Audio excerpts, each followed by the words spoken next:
HTML tutorial series. HTML का use क्या है? वेबसाइट बनाने के लिए। तो HTML को स्टार्ट करने से पहले हमें पहले ये पता होना चाहिए कि वेबसाइट क्या होती है। तो आज का टॉपिक हमारा यही है, डिफाइन वेबसाइट। वेबसाइट क्या होती है? A website is a way to deliver information to the user which are connected with it.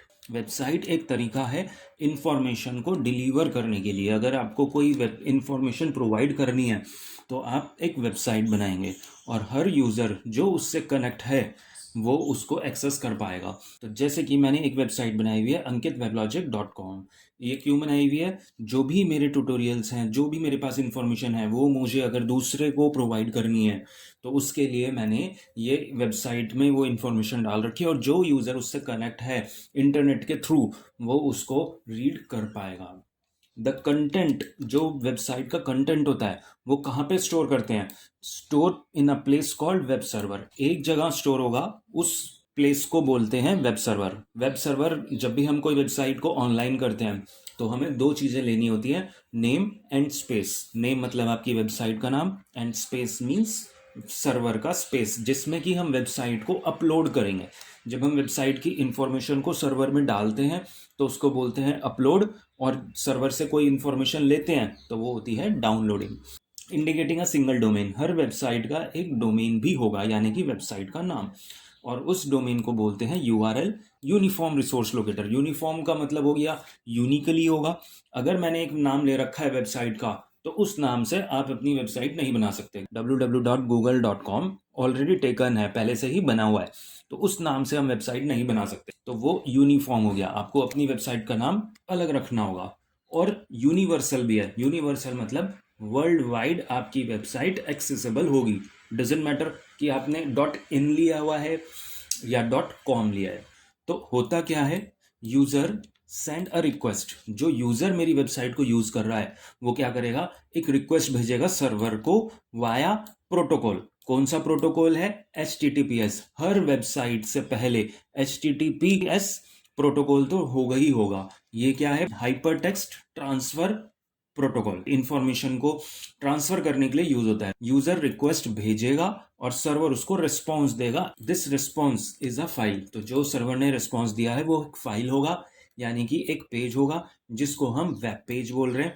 This type of web page is created by using markup language. और वो जो page बना हुआ है जो मैंने सर्वर में डाला है वो मार्कअप लैंग्वेज से बनेगा, यानी कि HTML से ही बना होगा। इसीलिए वेबसाइट बनाने के लिए जो हमें पढ़ना है वो HTML पढ़ेंगे। बिना HTML के कोई भी वेबसाइट नहीं बन सकती। हाँ, लेकिन अगर हमें कोई एडवांस वेबसाइट बनानी है तो उसके लिए हमें ग्रुप ऑफ टेक्नोलॉजीज का यूज करना होगा, जो कि हम आगे देखेंगे।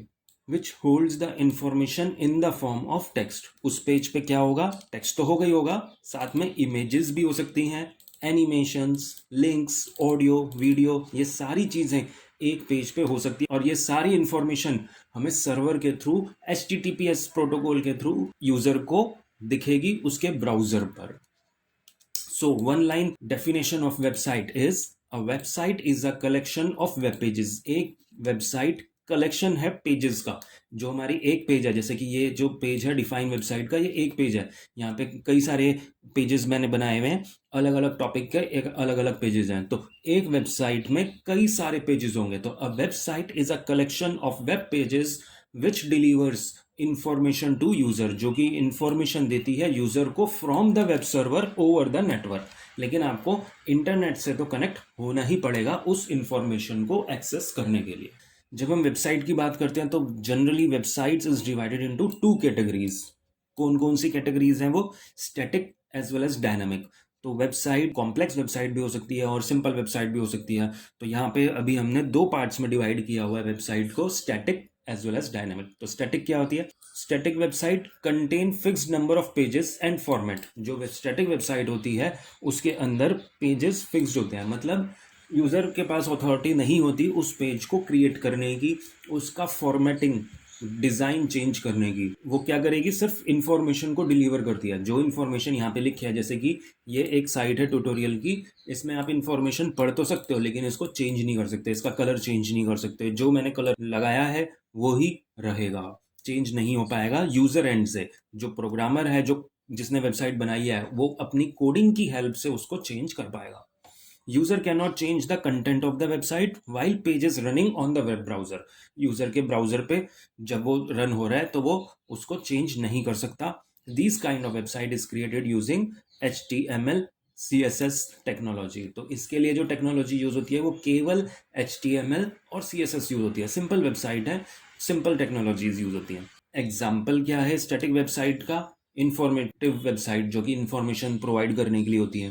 ट्यूटोरियल की वेबसाइट जनरली स्टैटिक वेबसाइट ही बनती हैं। डायनामिक क्या होती है? डायनामिक वेबसाइट्स है उसमें हम चेंज कर सकते हैं वेब पेज के कंटेंट्स को।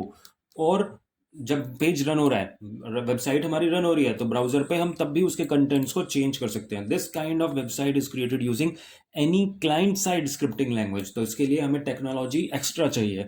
तो क्लाइंट साइड स्क्रिप्टिंग लैंग्वेज क्या होती है? जावास्क्रिप्ट। जावास्क्रिप्ट एक कोडिंग लैंग्वेज है जो कि क्लाइंट साइड है। क्लाइंट साइड का मतलब है जब हम अभी हमने देखा कि सर्वर पे रिक्वेस्ट भेजेगा यूजर, तो यूजर क्या हुआ? क्लाइंट हुआ। तो क्या वो वाली कोडिंग जो हमने बनाई है वो क्लाइंट के कंप्यूटर पे एग्जीक्यूट होगी या सर्वर पे एग्जीक्यूट होगी?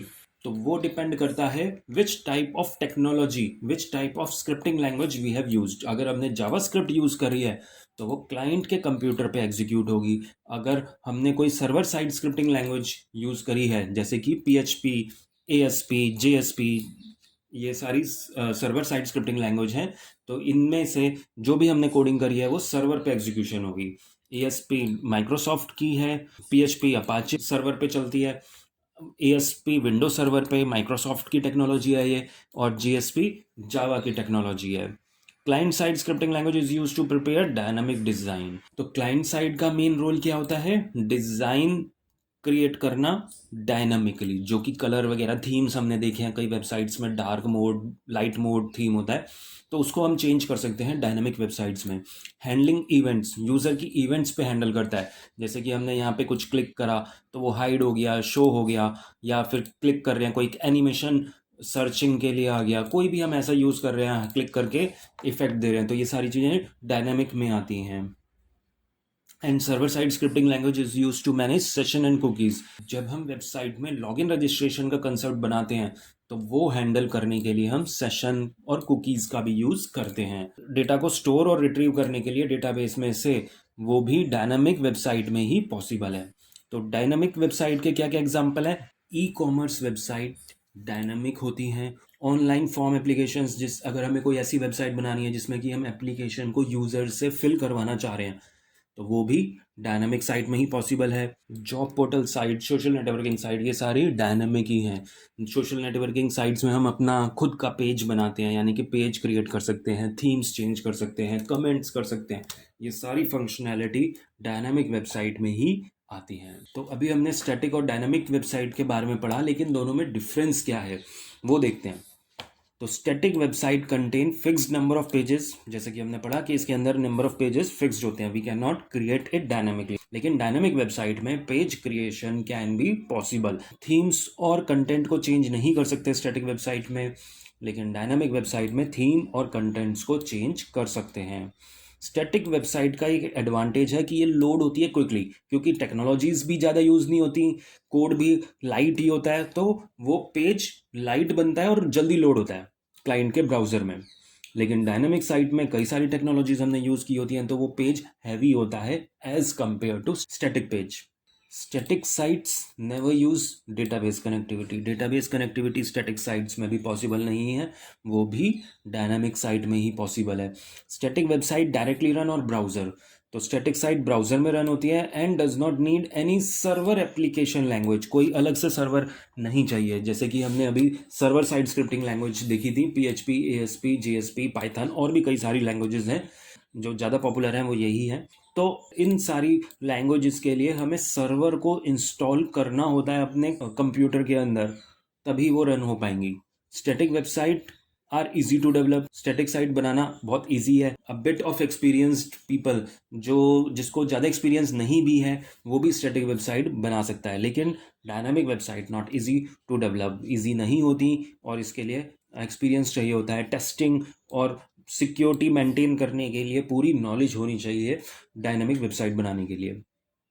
static website, if we want to change page content, then we have to make changes many time on many pages. अगर हमारे पास एक वेबसाइट है जिसमें 10 पेजेस हैं, जैसे हमने लोगो लगा रखा है वेबसाइट का हर उस 10 पेज में, और मुझे लोगो अपना चेंज करना है, तो उन 10 के 10 पेजों में मुझे मैनुअली चेंज करना होगा स्टैटिक वेबसाइट में। लेकिन यही काम हम डायनामिक में अगर कर रहे होते, तो एक ही जगह पे अगर हम चेंज करते तो वो पूरी वेबसाइट में चेंज हो जाता। तो ये कुछ डिफरेंसेस हैं between static and dynamic. Advantages of web application. Website के एडवांटेजेस क्या है? Web application just need to install only web server. जब हम वेबसाइट कोई बना रहे हैं तो हमें सिर्फ सर्वर पे उसको अपलोड करना है। लेकिन कोई डेस्कटॉप सॉफ्टवेयर बना रहे होते हैं, हम डेस्कटॉप एप्लीकेशन बना रहे होते हैं, तो वो हर कंप्यूटर में हमें उसको इंस्टॉल करना होता है। जैसे कि एम एस वर्ड अगर आप 10 कंप्यूटर में यूज़ करना चाह रहे हो तो उसके लिए आपको इंस्टॉल करना पड़ता है, या कोई और सॉफ्टवेयर भी उसको इंस्टॉल करना पड़ता है, लेकिन वो ऑफलाइन चलता है और वेबसाइट ऑनलाइन चलेगी। Maintenance support is easier to provide. Maintenance का मतलब होता है यहाँ पे चेंजेस करना। अपडेशन इजी है वेब एप्लीकेशन में as compare to desktop application. Only browser is required. अगर हमें क्लाइंट के मशीन पे कोई सॉफ्टवेयर इंस्टॉल करना है तो केवल ब्राउजर ही इंस्टॉल करना होगा, जैसे कि क्रोम है, माइक्रोसॉफ्ट का एज है, फायरफॉक्स, मोजिला है, ओपेरा और भी कई सारे हैं, सफारी। Access from anywhere. हमें सिर्फ इंटरनेट की अवेलेबिलिटी होनी चाहिए और हम उसको कहीं से भी एक्सेस कर पाएंगे वर्ल्ड वाइड। और क्रॉस प्लेटफॉर्म, एंड्रॉयड में भी हो सकता है, विंडोज़ में भी हो सकता है, मैक में भी हो सकता है। कोई भी सिस्टम, कोई भी ऑपरेटिंग सिस्टम हो, उसमें हमारी वेबसाइट रन हो सकती है। तो ये थी वेबसाइट के बारे में इंफॉर्मेशन। इस वीडियो में इतना ही। Thank you.